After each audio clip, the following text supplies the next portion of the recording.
We are ready. Om Stapakaya cha Dharmasya Sarva Dharma Swarupini Avatara Varishtaya Ramakrishnaya Te Namaha Jananim Sharadam Devi Ramakrishnam Jagadguru Padapadme Tayo Sritva Pranamami Muhurmuhu Namasri Itirajaya Vivekananda Surai Sachit Sukha Swarupaya Swamini Tapahari. He saw, Master Moshe, when he came to Sri Ramakrishna, he was a follower of the non-dual system. So he was saying that how can one think of hands, feet, and other parts of the human body, or that how can I think of God as a human being? So he was finding it very difficult. Then finally he himself said, may one meditate on the form of one's mother. That with mother, people have some respect and things like that. So Sri Ramakrishna says, yes, the mother should be adored. She's indeed an embodiment of Brahman. Because Sri Ramakrishna always used to give very high praise to even one's own mother, always. Then Yam was sitting in silence because still it is not very really clear to him. Because Brahman means consciousness, oneness. So how does it, how do you really relate to it? In all our ideas of meditation, etc., we always give a form, a rupa. So without that, how one can meditate? So he's very much... After a few minutes, he asked the master, what does one feel while thinking of God without form? Isn't it possible to describe it? Then tell us. See, he knows Ramakrishna has done every type of meditation, and he had realized the non-dual truth of the highest order. So, how does one think of God without form? Please tell us. After some reflection, the master said, do you know what it is like? He remained silent a moment, and then a few words to Yam about one's experience at the time of vision of God with and without form. What is the vision of God with form? What is without form? Both he explained to Yam very beautifully. Because now somewhere else he has given small hints, like fish swimming in... he once went to that Moti Jheel, he saw fish swimming. He said the experience of non-dual, this thing is like, like a fish, like the thing, one swimming in Sachidananda Sagar, infinite stretch of water. So one is swimming. So like that, he has given here and there some hints. So here also he must have clarified something, and Yam probably thought that this is not something which should be shared with everybody in public. So that is why, he has not given any description further as to what exactly Sri Ramakrishna said. In every other place, you would find that he has given in great detail what Sri Ramakrishna said, what did, what. But here is completely, just kept it as such. He experienced a few words about one's experiences, but he has not declared here what it is. Then Sri Ramakrishna continues. You see, one must practice spiritual discipline to understand this correctly. That is the crux. Simply, because, see, the whole thing, whatever happens in spiritual life, the experiences, if one really has it, they are not at the level of this body, mind, etc. They are all transcendental experiences. Even dualistic experience. Dual experience also, Sri Ramakrishna somewhere says, one should have eye of consciousness, these, that, all parts. He clearly explains. So with this physical eye and this indriyas, how can you grasp something which is beyond indriyas? See, any spiritual experience of real nature, which is true, then it is transcendental. That means it's beyond body and mind. So how can you grasp it with this mind and with this body? That which is beyond body and beyond mind. Supposing you have a thermometer, you can measure maybe up to what is the highest, maybe 110 degrees or whatever it is. Supposing there is a 400-degree temperature, you can't measure with this thermometer. You need a special thermal instrument to measure that kind of thing. Anything like that. Even in this world, we feel that there are limitations. Supposing you have a weight, say 1 kg. You cannot weigh a 5 kg article using that 1 kg. It is not capable of measuring that. So similarly, it's much more in spiritual realm, because when you go beyond the senses, it cannot be experienced like that. So if one does intense sadhana, slowly one develops that kind of subtleness, sukshmata. Through that, one can really experience what is all this. Suppose there are treasures in a room. If you want to see them and lay hold of them, you must take the trouble to get the key and unlock the door. After that, you must take the treasures out. Or suppose the room is locked, and standing outside the door, you say to yourself, "Here I have opened the door. Now I have broken the lock of the chest. Now I have taken out the treasure." Such brooding near the door will not enable you to achieve anything. Very beautifully explained this Ramakrishna. Supposing there are treasures in the room, first of all, see, it's all locked, all the spiritual treasures are locked deep within. The innermost recesses of our heart and of our personality. So to open that, you need sadhana, the effort. Then only it is possible. So if you are standing outside the room and say, "Oh, I have got the key, I have opened the door, I have taken out the treasure," nothing will happen. You have to really work hard to get all this. You must practice discipline. Then he says, the Jnanis think of God without form. They don't accept the divine incarnation. Because in Jnana, everything is only that one infinite consciousness or oneness or Sachidananda or Brahman or Atman or whatever you might call. There is no distinction, there is no Nama, there is no Rupa. So obviously, incarnation means it is coming down little from that level, giving the God a name and the form, etc., which with the real practitioners of the path of Jnana, they don't accept. Okay. Praising Sri Krishna, Arjuna said, "Thou art Brahman absolute." Sri Krishna replied, "Follow me, and you will know whether or not I am Brahman absolute." So Arjuna told Krishna, just like, like children talking big things, or even we say so much about God. God is omnipotent, omniscient, and all that. What do we know really? It's are mere words. So Arjuna was saying something. Then he said, "You come, I will show you whether I am Brahman or not." By saying, Sri Krishna led Arjuna to a certain place and asked him what he saw there. "I see a huge tree, and on it I noticed fruits hanging like clusters of blackberries." So a huge tree, and he saw blackberries were hanging, bunches like clusters. Then Sri Krishna said, "Come nearer, and you'll find that these are all not clusters of blackberries, but clusters of innumerable Krishnas like me, hanging from the tree."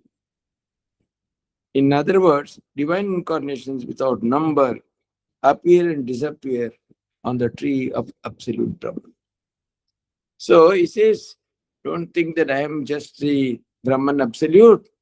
Brahman absolute is like a huge tree in which numerous incarnations appear and disappear. I am just one of them. There are blackberries, so many Krishnas were hanging like they what he thought is blackberries. When he went closer, so there were so many Krishnas. What does it mean? Compared to the absolute Brahman, even the incarnation, name and form, which we give to gods and goddesses, is all very, very small, insignificant, say, in a sense. Kabir Das was strongly inclined to formless God. At the mention of Krishna's name, he would say, "Why should I worship him?" The gopis would clap their hands while he performed a monkey dance with a smile. So Kabir Das was given to non-dual worship. He said, "Why should I worship him?" So Bandar Nash Nastite used to do a monkey dance. Gopis. Anyway, that's with a smile.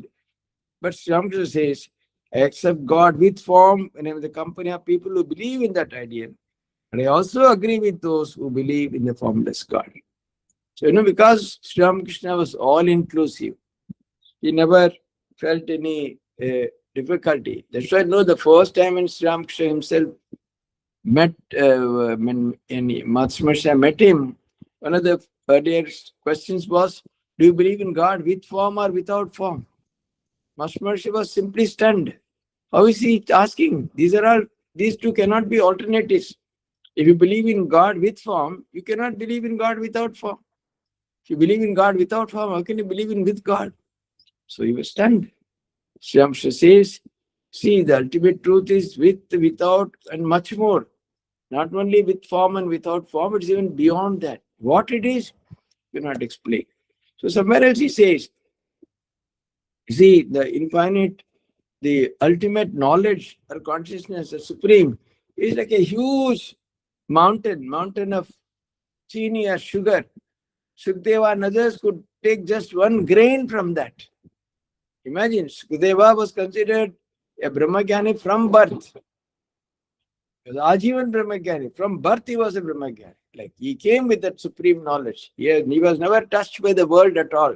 That's why he used to remain Digambar, without clothes, because he had no sense of man or woman or any distinction and all that. He was always living in that supreme level of consciousness. About him, Sri Ramakrishna says, he could at best gather one grain of sugar from the huge mountain, which is that infinite. So, ultimate, infinite and all can't be so easily expressed, understood, and so on. That is why, to help the devotees, God condescends, comes down, takes a human form, so that we can grasp that. And through that, go to the ultimate. Somewhere else, Ramakrishna also explains very beautifully. Supposing a thorn has pricked your foot, what do? You bring another sharp instrument, take it out, and then throw both.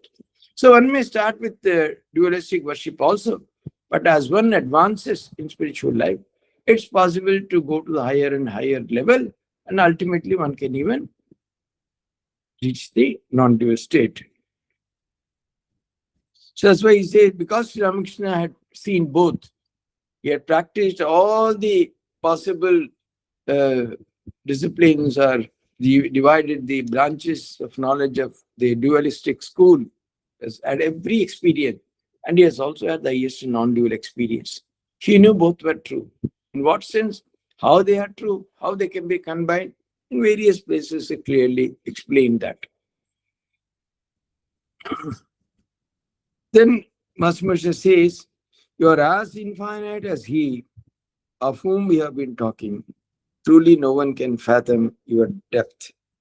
Matsmasha, at least he had that great faith and devotion to Sri Ramakrishna. He says, you are as infinite as he, that is the supreme Brahman, about whom we are talking. Huh? No one can fathom your depth. No one can really truly understand you. This Ramakrishna, I see you have found it out. Oh, Shala Dhare Feleche. That's what he used to say in Bengali. Oh, you have found out. Let me tell you one thing.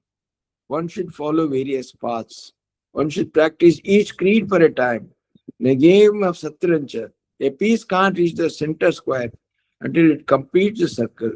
But once in the square, it can't be overtaken by any other piece. So he says, if one has that kind of a capacity or ability to do intense sadhana and all that, one can practice all that. It's possible. Then each discipline also can be practiced. Then he gives an example from the game of Satranj. I don't know what particular game. It's not the classical chess. It must be something else. Because where the coins have to reach the center, I believe that is the goal. But it has to go through. That means complete the circle. So unless one goes through everything, the spiritual life or spiritual discipline is not complete. You have to go through so many things. So before that, one should not come to a hasty conclusion and say this is right, that is right. It's not that way. One should have the openness to admire, admit. There can be innumerable approaches to truth or God or the ultimate. So whatever is convenient for you, wherever you feel happy, you can do that. There's no problem. There are two classes of yogis, the Bahudakas and the Kutichakas. The Bahudakas roam about visiting various places and have not yet found the peace of mind. But the Kutichaka, having visited all the sacred places, have quieted their mind Feeling serene and peaceful, they settle down in one place and no longer move about. Yeah, there are two types of sadhakas or yogis. One, they go on, they are traveling everywhere in their search for peace. They have not yet found it. Another, they have done everything. Finally, they have found a place and they are sitting. They are no longer interested in going about anywhere because they have understood what is the meaning of all this travel, what is going for tirthas, what is the meaning of all that. And then finally, because they have found peace, they are atmastha. They're completely settled in their own self and they are very happy. Feeling serene and peaceful, they settle down in one place and no longer move about. In that one place, they are happy. They don't feel the need of going to any sacred place. If any of them ever visits a place of pilgrimage, it's only for the purpose of new inspiration.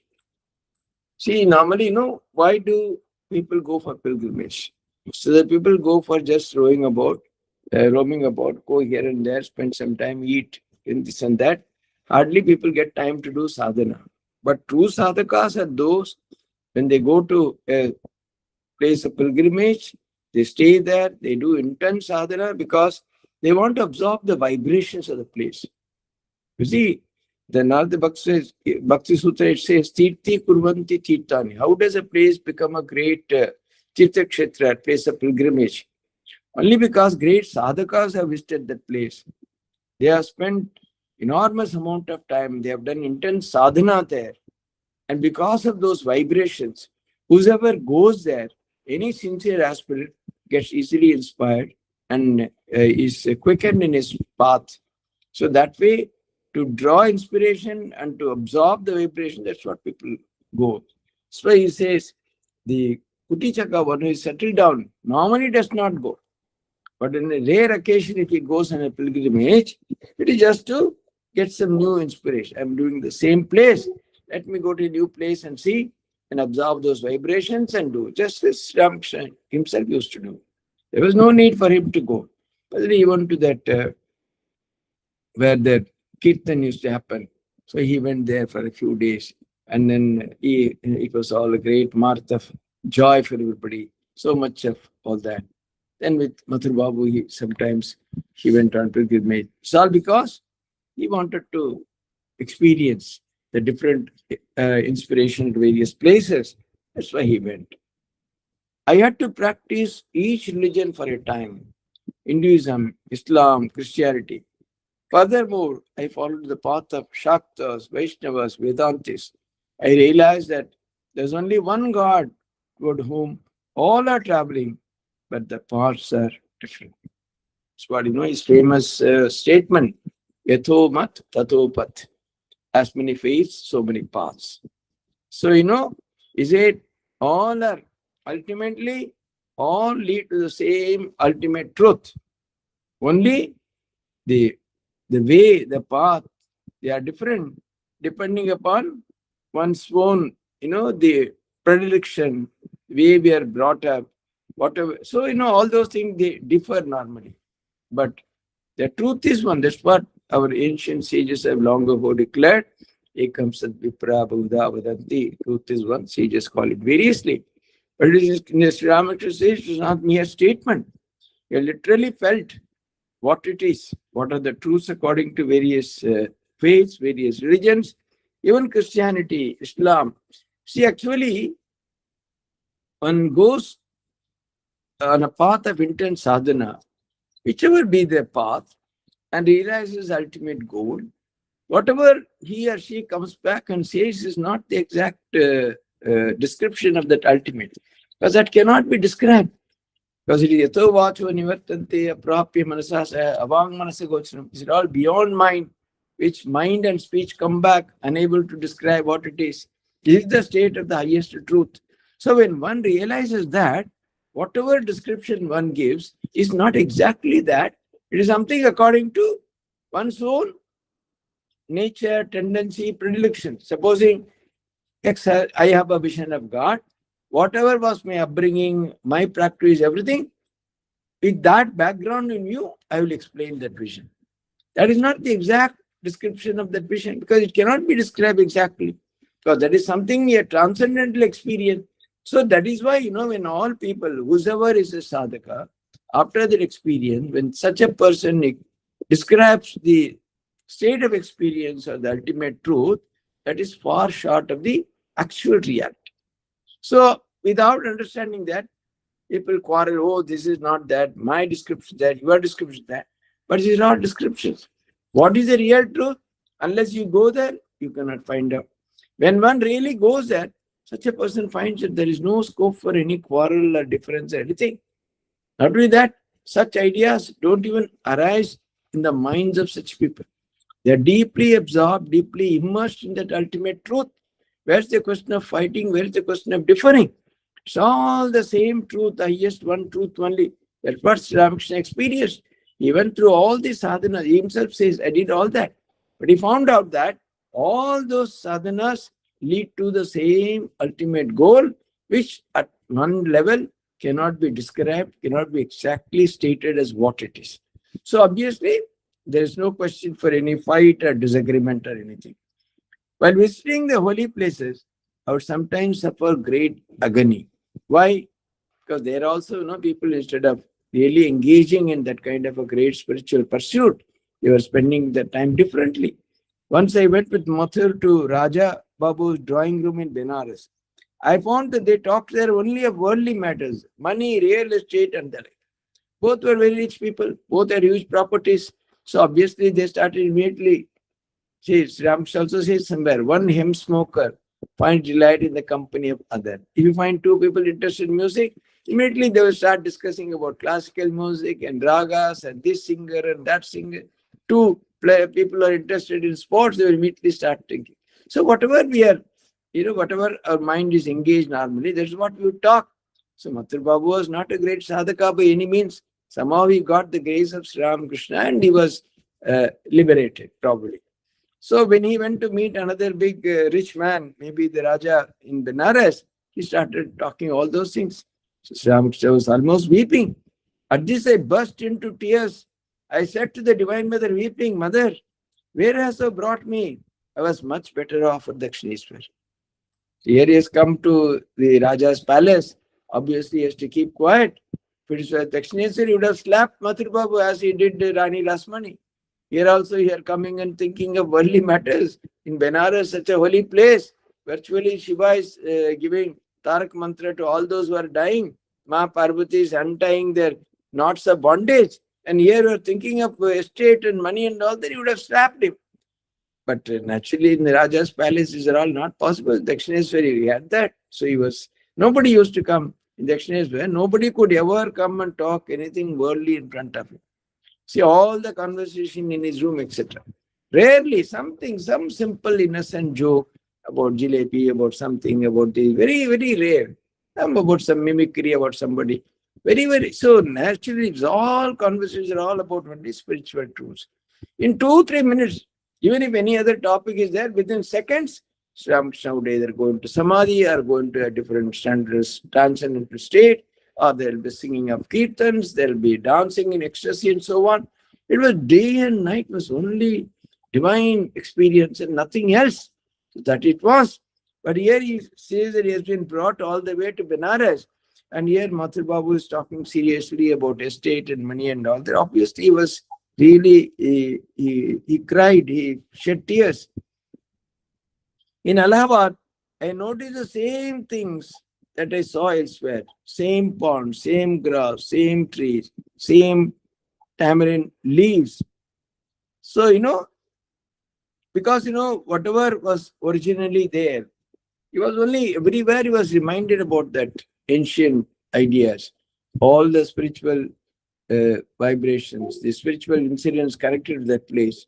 So obviously, whenever he sees, immediately. In Vrindavan also it is the same experience. But one undoubtedly finds inspiration in a holy place. Eh? So in Allahabad, I noticed the same things that I saw elsewhere. Same pond, same grass, same tree, same tamarind leaf. Perhaps he didn't feel any great spiritual inspiration. He saw it's like any other place. What is very special about it? But then, in a holy place, I accompanied Mathur Babu to Vrindavan, Hriday, and the ladies of Mathu's family were there in our party. No sooner did I see the Kaliyadaman god than a divine emotion surged up within. I was completely overwhelmed. Hriday used to bathe me there as if I were a small child. Because Vrindavan is so full of holy vibrations. Even now, many sadhakas they get great visions of Radharani and Sri Krishna, etc.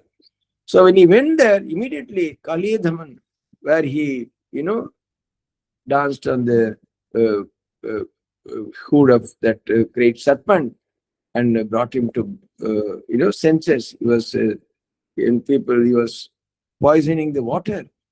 So he immediately that Leela of Sri Krishna came to his mind. It's not just coming to his mind. He was virtually palpably feeling those experiences there. So he completely lost his outer consciousness, so to say. He was overwhelmed. Hriday used to bathe me as if I were a small child. They had to catch hold of him and bathe him so that lest he might fall down in water. That was Ramakrishna's experience. In the dusk, I would walk on the bank of the Jamuna when the cattle returned along the sandy banks from their pastures. At the very sight of those cows, the thought of Krishna would flash in my mind. Same. I would run along like a madman crying, "Oh, where is Krishna? Where is my Krishna?" I went to Shyama Kunda and Radha Kunda in a palanquin and got out to visit the holy Mount Govardhan. At the very sight of the mount, I was overpowered with a divine emotion and ran to the top. I lost all consciousness of the world around me. So, everywhere, those incidents were so vivid. So, Mr. Ramakrishna's mind, the moment he went there, he was transported to that very realm through that very experience. Immediately, Govardhan, how it was lifted up by Sri Krishna, immediately it aroused a tremendous sense of spiritual awakening in Sri Ramakrishna. The residence of the place helped me to come down. On my way to the sacred pools of Shamakunda and Radhakunda, when I saw the meadows, the trees, the shrubs, the birds, and the deer, I was overcome with ecstasy. My clothes became wet with tears. I said, "Oh Krishna, everything here is as it was the olden days. You alone are absent." So he saw, physically it was the same. Vrindavan, those ponds, kundas, these, that, cattle, grazing, everything. You could see all those. There are many cowherds. But where is Sri Krishna? So he was with great feeling of viraha. Sri Ramakrishna was lamenting and he was shedding tears. Seated inside the palanquin, I lost all power of speech. Hriday followed the palanquin and warned the bearers to be careful about it. So that was Sri Ramakrishna's condition.